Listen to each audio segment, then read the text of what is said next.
Interlude, You're Gonna Be Okay, um, was for me more than it was for anyone that listened to it because, well,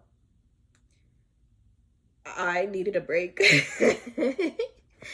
It's an interlude because Soliloquy was supposed to have been all out in like 4 months last year, and then as I started releasing it, I realized that the message that I was trying to tell, or the story I was trying to tell with the project, uh it was not a short story. I am nothing if not long-winded, and so I had a lot to say. But soliloquy is like the definition of the word soliloquy is essentially a long body of work. It's usually a speech or something. It's performance. It's a story. It's a tale. By the way, it is probably Anastasia, probably.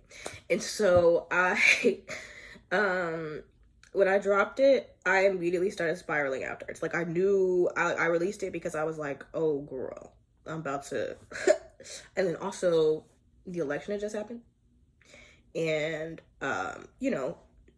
going through a second Trump presidency is already like, I'm sorry, but also like I was raised super duper sheltered in Alabama, mind you. So for um me to experience like when I say sheltered, I mean like I was homeschooled and stuff. So like to experience racism in the way that I did so blatantly and openly and publicly, the day, I mean in general I was experiencing it, but the day that he got elected, coming to school and seeing all of my classmates and friends in all of their MAGA gear was kind of like, oh, I'm still black. I forgot that I'm still a nigger. So like, there's no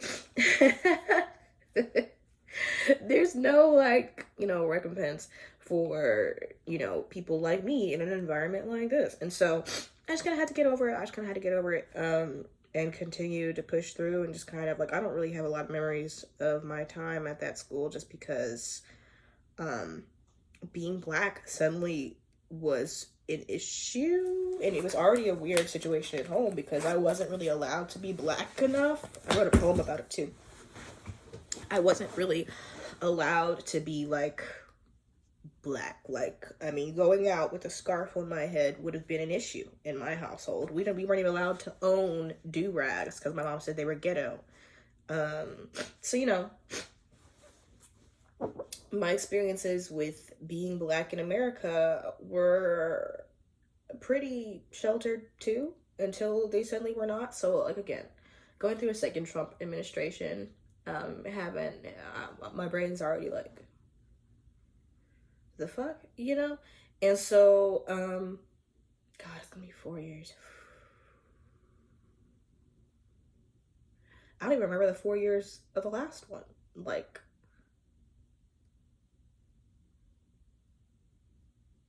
yeah, I'm not gonna think about that. But what I will say is that when I dropped Interlude, I immediately started spiraling mentally, and I couldn't listen to it for a while because it is quite literally the most transparent project I've ever dropped. And when I was listening back to it, when I finally was able to listen back to it,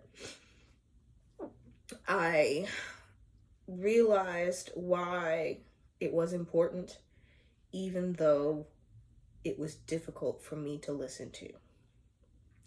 Because when I dropped it, I kind of felt like I was just throwing pieces together.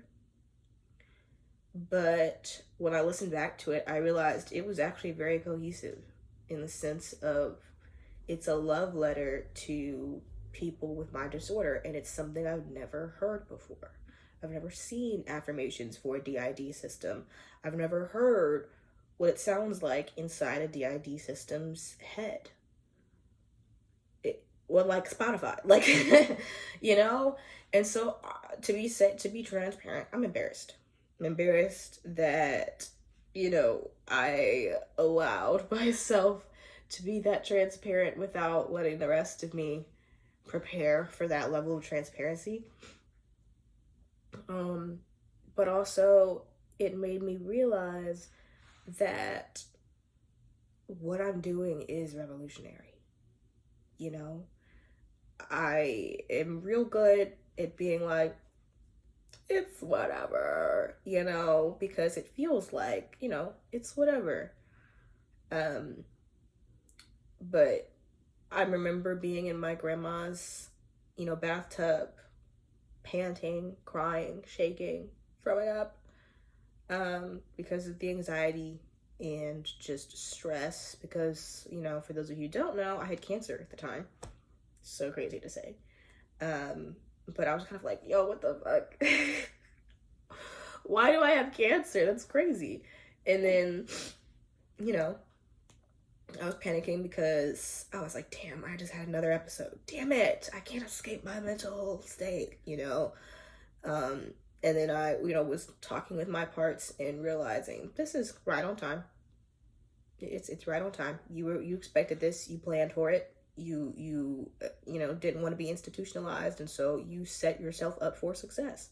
And I'm proud of me and my parts for, not completely dropping the ball, even though it's impossible to completely predict when you're going to go off the rails. It's great to have a general idea of how your brain works and like your traumaversaries, how they're going to affect you negatively. And while I wasn't prepared for the hospital visits and the ER visit and the, sudden traversing over state lines so I can, have some space to relax for a little bit, I did need it.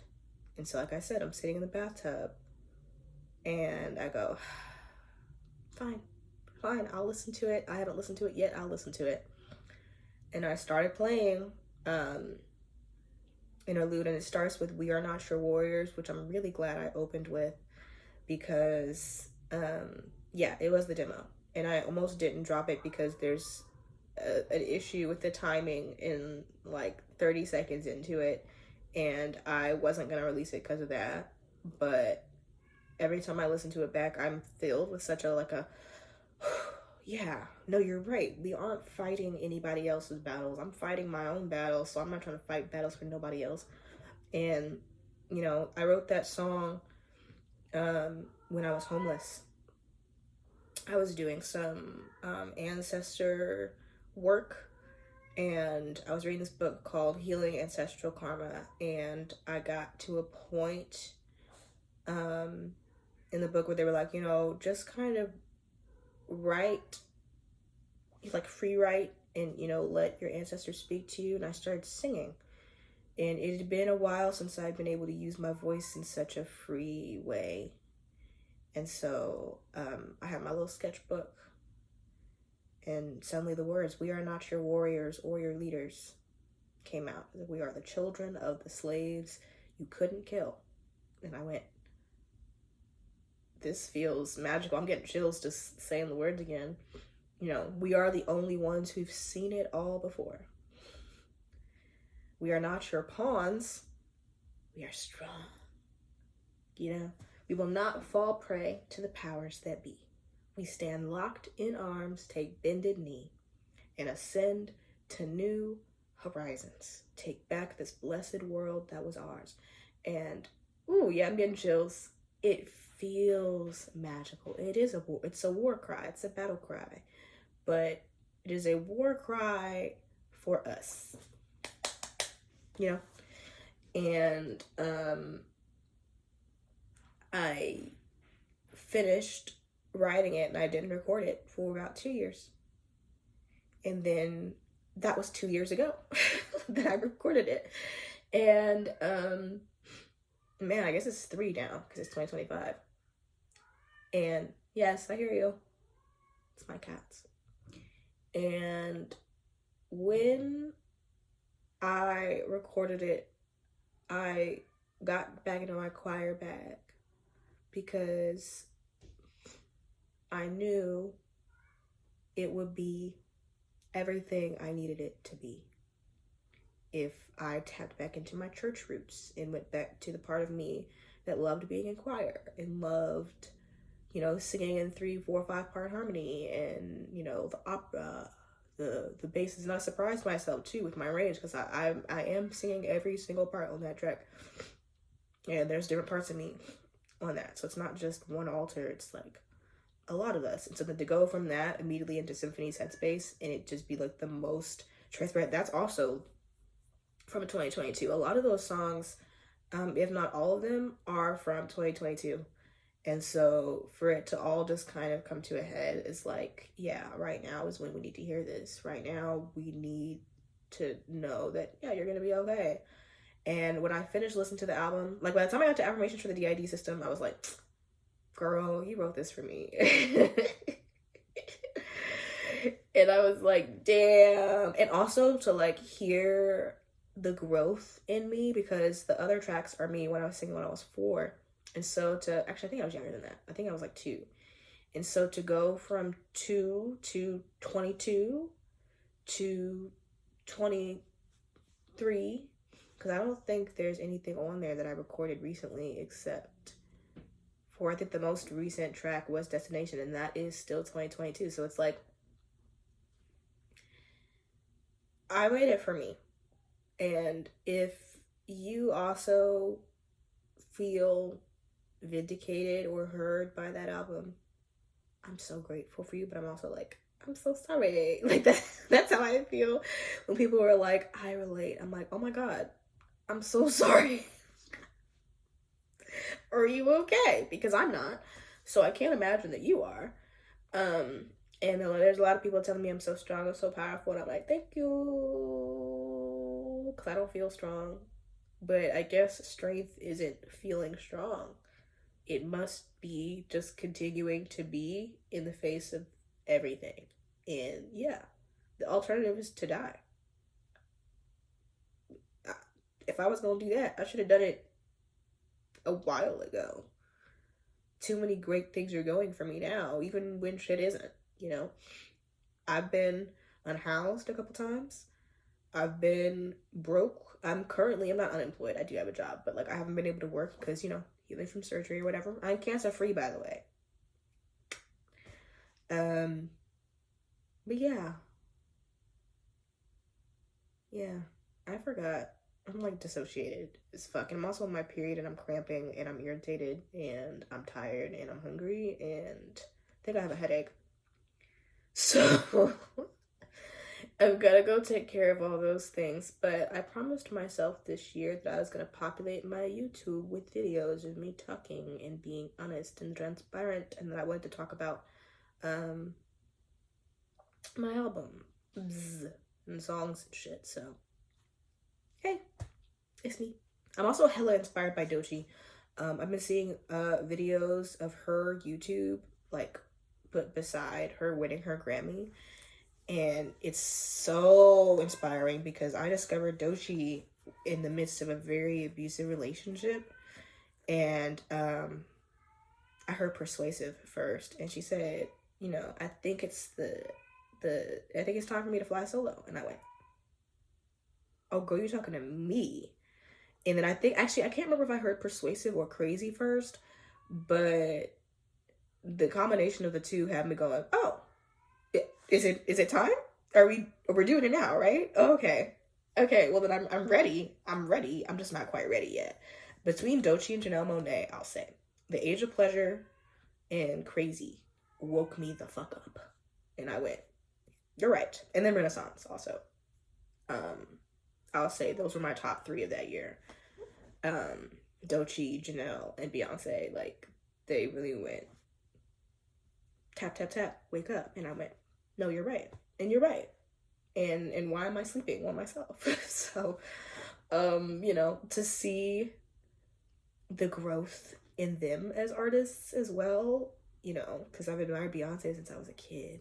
Janelle I discovered when I was like the 7th grade because a friend of mine, well, a friend of me, I guess, at the time, put me on and was like, you know, you're gonna want to know who Janelle Monáe is. And I was like, I mean, why would I not? I've been in love with her already. And them, actually, because non-binary icon Janelle Monáe, representing Black non-binaryism, but still being a Black woman, is just like, speak to my heart, why don't you? And then don't you being a gay? Speak to my heart, why don't you? And then to be sitting here and seeing them take the stage and change and revolutionize their spaces in the way that they have has me going, yeah, no, I'm on my way. I'm gonna see y'all soon. I'm on my way, you know? And so I'm taking myself seriously. I've been taking myself seriously for about 2 years. I would say that my music career has really taken off in the last year. And so if it takes me another 9 to get to that point, shit. It takes me another 9 to get to that point. But, you know, I'm 23. Yes. And, you know, I could see people like Beyonce when she was 23, you know, and I'm like, y'all are calling me. The whole trend of the I just want to be part of your symphony. I went, what a coincidence that that's what's happening right now. And I just keep seeing, like, I know symphonies are a thing, but it feels like that word, that name is suddenly popping out.